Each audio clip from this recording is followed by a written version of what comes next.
Vamos lá, meus caros, tudo bem? Então vamos lá, começando aí novamente, falando de alguns pontos extremamente importantes ali com relação pós o fim da União Ibérica. E aqui eu tenho pontos extremamente ali fundamentais. Primeira coisa que eu gostaria de abordar com vocês, que nós estamos no período da restauração. Essa restauração ali, 1640, com a retomada ali do governo português sobre suas posses, né? Ou a tentativa de retomar todas elas. Restaurado ali naquele momento o governo português. Passava-se agora a um novo momento. Esse momento de reorganizar as coisas. Para isso, Portugal vai se envolver numa série de tratados ali com relação aos países ali que ele tinha envolvimentos e alguns ali que passam a ser agora a sua fonte de apoio. Por outro lado também, eu tenho que mencionar a vocês os movimentos de revoltas que vai também ocorrer no território brasileiro. Na aula passada já havia mencionado a vocês a respeito de aclamação de Amador Bueno, como também mencionei a vocês também a respeito da insurreição pernambucana, dado que foi uma das revoltas que eu mais falei para vocês ali naquele momento. E agora retomamos aí dentro desse contexto. Primeiro ponto aí, né, até coloquei o tema, restauração, o trágico século XVII. Por que trágico século XVII? Para Portugal, nossa, mas Portugal retomou-se da União Ibérica, proveniente a uma série de problemas econômicos e sociais apresentados nas aulas passadas, houve a retomada. E agora, a continuidade disso também apresentava sobre uma infinidade de problemas. O século XVII é tipo daquele ano que você tem na sua vida para esquecer. Assim foi para Portugal. Por mais que possa ter dado pontos positivos, a desgraça o acompanhou durante todo o século praticamente, né? Onde você teve lampejos de luz e um desses lampejos foi o fim da União Ibérica. Bom, primeiro ponto, né? A expulsão dos holandeses do Brasil não ficaria barato. Aquela questão das acusações da Holanda sobre ali a questão dos incentivos portugueses, a questão ali da relação da expulsão dos holandeses, já da pressão da França, isso não ia sair barato, né? Por mais que Portugal tivesse negado, a Holanda vai persistir, a expulsão ali vai ser feita toda uma pressão até que Portugal vai assinar o Tratado de Haia de 1661. Nesse tratado, Portugal recebia ali as terras titulares, né? Ali no caso do Brasil, conhecido como Brasil holandês, né? O Brasil holandês, meus caros, que nos documentos holandeses é conhecido também como Nova Holanda. Fique esperto que o vestibular também pode utilizar esse dado aí na prova, viu? Nova Holanda. Agora é fornecido de uma forma legítima e reconhecida a propriedade da Holanda sobre as áreas ocupadas do Brasil ali pelos holandeses do período ali do Brasil holandês. Ao mesmo tempo também nós teremos aí a Portugal pagando uma indenização ali extremamente gigantesca, cerca de mais ou menos em moeda da época 8 milhões de florins, né? E ali seria o equivalente a 4,5 toneladas de ouro. Esse é o acordo feito, né? E também ali a Holanda reconhecia a autoridade portuguesa nas regiões do litoral africano ali, principalmente na nova região ali de grandes proporções que servia como braço de economia no tráfico negreiro, a região de Angola, né? Então reconhece a autoridade do litoral africano, principalmente ali também na região de Angola. Esse é o ponto também principal. E agora, né, nesse acordo também é colocado em que a Holanda ela teria uma certa prioridade nas negociações portuguesas e coloniais. Então, o Acordo de Haia coloca ali vantagens estupendas rendas através da figura da Holanda, né? Se você reparar bem, mesmo aquela questão tendo ocorrido a expulsão, o negócio não terminou bem. A Holanda falou assim: filho, vem cá, viu? Vem cá, vamos conversar certinho, senta aqui do meu ladinho, viu, Portugal? Vamos conversar, porque senão você vai rodar. Então, é essa a situação, 1661. Fora isso também, Portugal teve que ceder ali parte dos seus territórios na região da Ásia. Bom, um outro ponto que eu quero mencionar era a crise do açúcar também estava presente. Lembrando aí que eu já havia comentado com vocês, né, que nós tivemos um ponto essencial, foi que os holandeses aprenderam a produzir açúcar e aprenderam a transformar o açúcar. E com todo o dinheiro e equipamentos, passaram a produzir um açúcar de uma forma mais barata e também de melhor qualidade nas Antilhas holandesas, provocando uma concorrência gigantesca com o Brasil, o que leva ali no caso o Brasil à falência com a produção de açúcar em Pernambuco. Por que o açúcar era mais barato? Era mais barato pelo fato da América Central estar mais próxima da Europa e também ali dos recursos tecnológicos utilizados aí na região das Antilhas, dar condições de se fazer uma alta produção. Então houve um barateamento dos preços e o preço holandês era melhor. A qualidade também pelo um princípio de modernidade dos recursos tecnológicos empregados nas regiões das Antilhas holandesas, o que vai resultar ali numa situação em que o Brasil perde o mercado e fica em grande prejuízo ali. Nós temos aí a crise do açúcar assolando a região.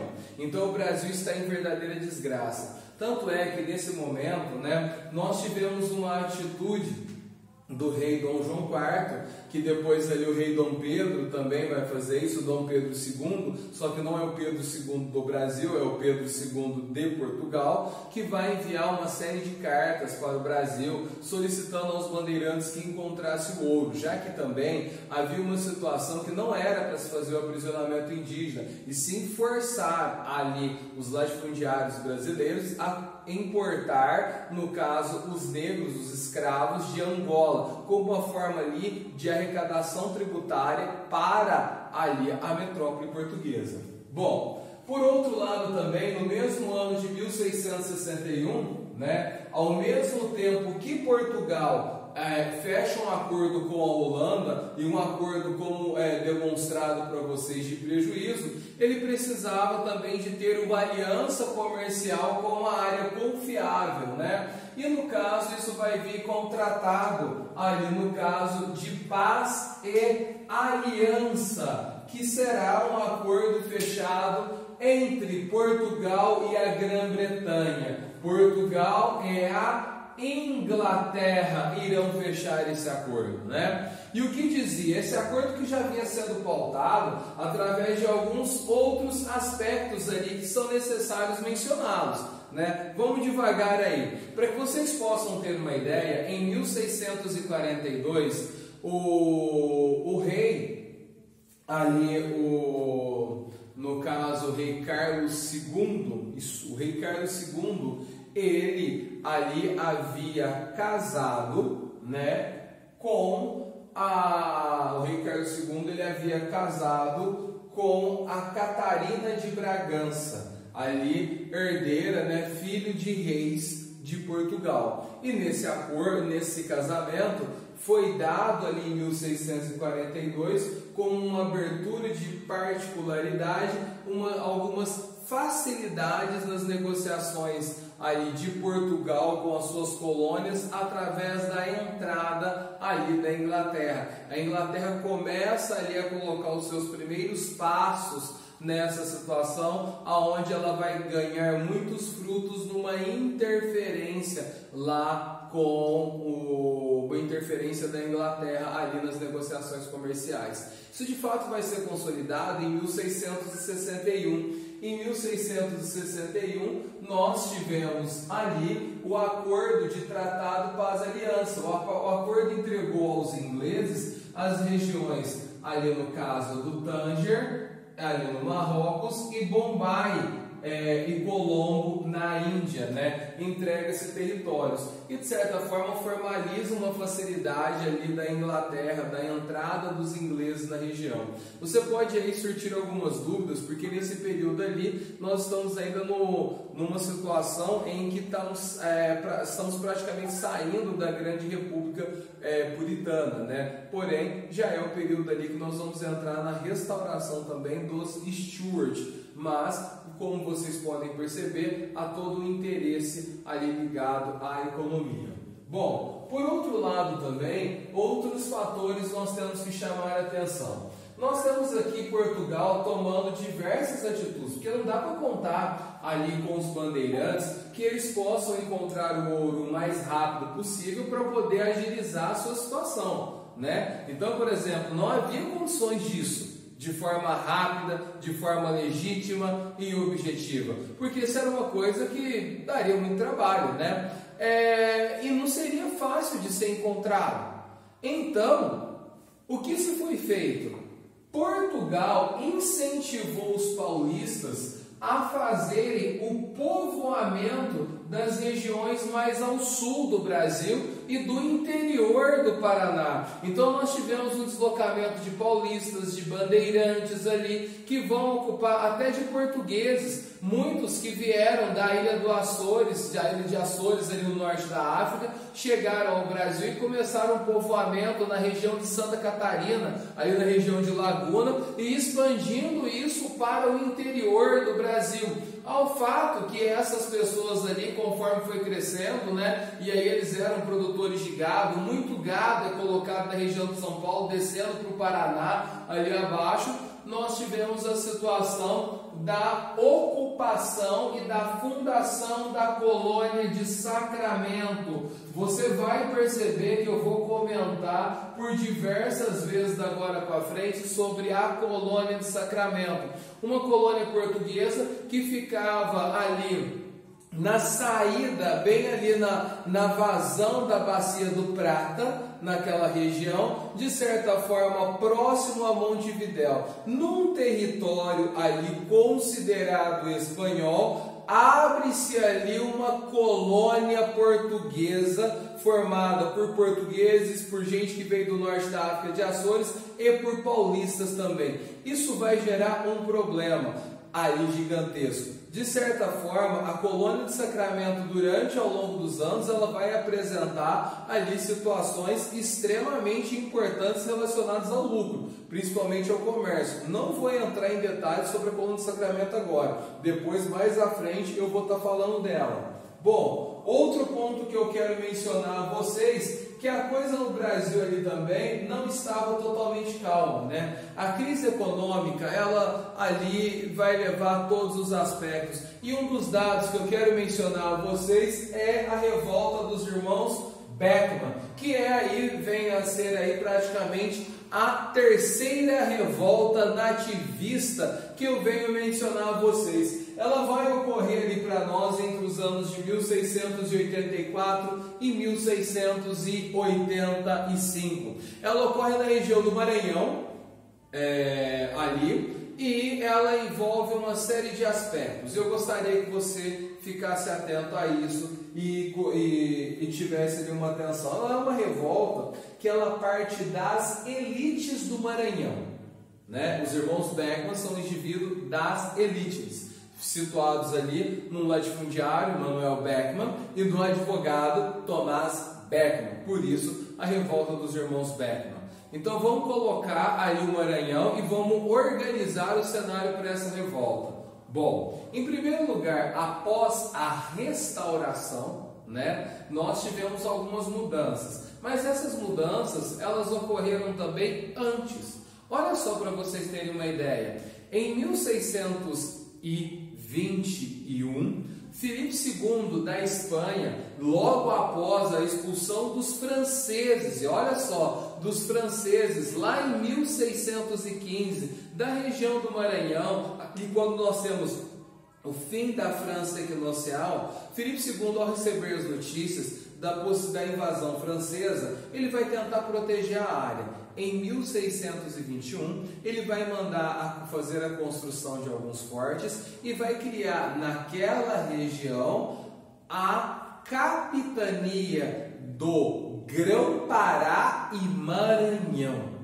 Então, para o quê? Dando a formalidade, já que estava ocupado ali por agentes portugueses que haviam se deslocado de Pernambuco, alguns proprietários, fazer uma proteção baseada na figura do povoamento da região. Então aí vai se destacar também a construção de alguns fortes na região do Maranhão. Por outro lado, quando você tem a questão do Brasil holandês, nós tivemos holandeses que conseguiram atingir até a região e a região ficou enfraquecida. Inclusive, a Holanda até tomou parte da região em alguns momentos da sua permanência, ali no Maranhão e na região do Pará também, para você ver a importância da situação. Porém, meus caros e ilustres alunos, em 1654, com a expulsão ali dos holandeses, a coroa portuguesa procurou ali atuar de uma forma mais enfática, a construção ali de fortes,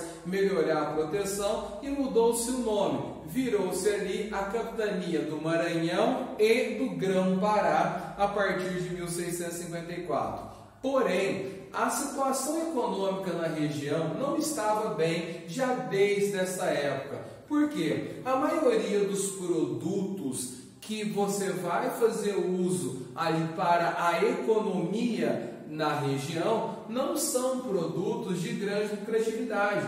A principal atividade era a extração das drogas do sertão. E a atividade açucareira, devido aos altos custos, não era muito utilizada.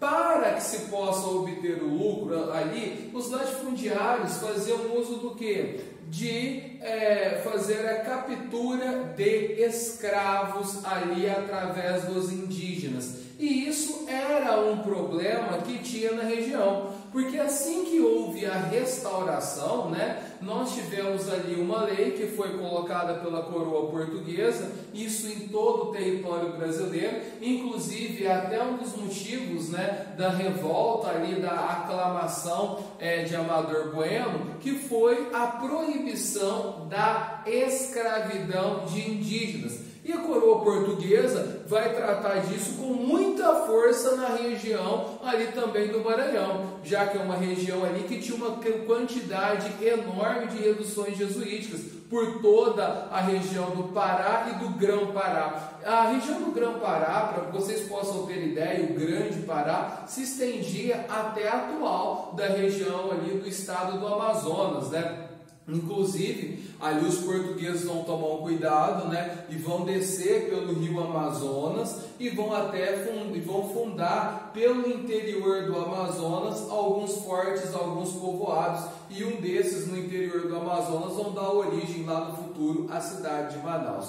Mas porém, voltando aqui à questão dos Beckman, Então nós temos também uma ligação que a região é muito pobre, a região tem dificuldades ali. E nesse caso, um dos pontos essenciais para que o produtor possa obter lucro era ali a questão da utilização da mão de obra escrava indígena. E se eles que tivessem que comprar os índios, arrecadariam custos. Porém, a coroa portuguesa naquele momento com essa lei, ela toma alguns cuidados. Entre esses cuidados, ela vai tentar manipular o comércio na região do Maranhão, construindo ali uma companhia de comércio. Em São Luís do Maranhão, a Companhia de Comércio do Maranhão e do Grão-Pará, aonde os produtos importados e exportados deveriam passar pela companhia de comércio. Então ali, aonde o produto que fosse exportar para fora, a companhia de comércio comprava esse produto e ela pagava preços ali extremamente baixos, o que deixava essa população já totalmente insatisfeita ali na região. Então, você tem uma situação que os produtos que vinham de fora vinham a um preço extremamente alto e os produtos a serem ali exportados, eram exportados ali a compra pela companhia de comércio, ali pagava muito barato. E os impostos foram aumentando de forma sucessiva, sabendo aí que Portugal não tinha dinheiro. Lembra que eu já comentei disso para vocês? Então eles precisavam. Então qual que é a atitude portuguesa? Aumentar os impostos em todas as regiões do Brasil ali. Bom, vinculado a isso, os produtores ali da região do Maranhão falaram o seguinte: então Portugal, faz o seguinte, vamos fazer um acordo, você vai enviar escravos para o Brasil e vai me vender, eu vou comprar, e eu não vou escravizar o indígena. A grande questão, gente, é que a aquisição de escravos também pela Companhia de Comércio na região de Angola também fornecia uma situação de custos que eram muito altos, porque não é uma situação quando você pega de Angola e vai entregar no Porto de Salvador, no Rio de Janeiro e São Vicente, que praticamente é uma viagem ali quase em linha reta, falando quase. Você vai ter que dar a volta, velho. Você tem que subir e colocar lá no Maranhão. O custo de viagem disso é muito alto. E quando chegavam esses negros, se chegavam ali no Porto, em Salvador, em Pernambuco, praticamente o que chegava no Maranhão era muito pequeno, porque também havia um custo para esses escravos. Essa população do Maranhão, os produtores, se revoltam, assumem ali a região, e havia também uma outra situação em que o próprio governador da capitania não estava em São Luís do Maranhão, né, que era considerada a capital, mas ele preferia ficar no Pará, lá em Belém do Pará. Isso, Belém do Pará, pois a cidade ele se tornou de uma forma popular muito grande devido à saída e à entrada de embarcações pelo Rio Amazonas, uma cidade que cresceu muito rápido ali naquele momento. Então havia toda essa situação dessa elite. Como ali o governante não estava na capital, que é São Luís, estava no Belém do Pará. O que acontece? Os irmãos Beckman, liderados por Manuel Beckman, que era o cara da pancadaria, da agressividade, tomam ali a capitania em São Luís, né? Por outro lado, quem vai governar é seu irmão Tomás Beckman, que era advogado ali. Essa situação vai persistir até o ano ali de entre 1684 a 1685, quando ali o movimento já estava enfraquecido, pois precisava sustentar isso, e vai dinheiro, uma região era muito pobre. Nós temos ali a chegada das tropas portuguesas, né, que vai matar alguns líderes e prender. Entre aqueles que serão mortos, Manuel Beckman é morto enforcado e Tomás Beckman ali é preso, né. Outros ali foram exilados ou foram expulsos do Brasil também. Então nós tivemos aqui uma revolta nativista em que os nativos do Maranhão estão lutando contra a coroa portuguesa pelos motivos mencionados aqui. Está toda uma situação de uma crise econômica, a região era produtora de algodão, não conseguia produzir muito.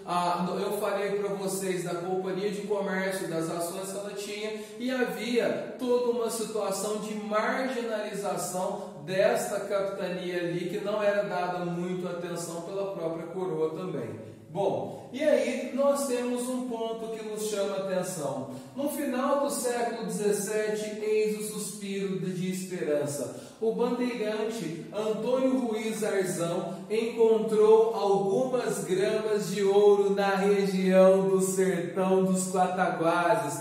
Aonde é isso? Atualmente, Minas Gerais. Começa uma corrida do ouro, e aí outros bandeirantes vão indo para o interior do Brasil procurando, principalmente a região de Minas. Destaque aí para o indivíduo conhecido como Borba Gato, que atinge as regiões auríferas de Sabará. Para falar da mineração agora, galera, vamos ter que esperar aí a nossa segunda parte da aula. Até mais!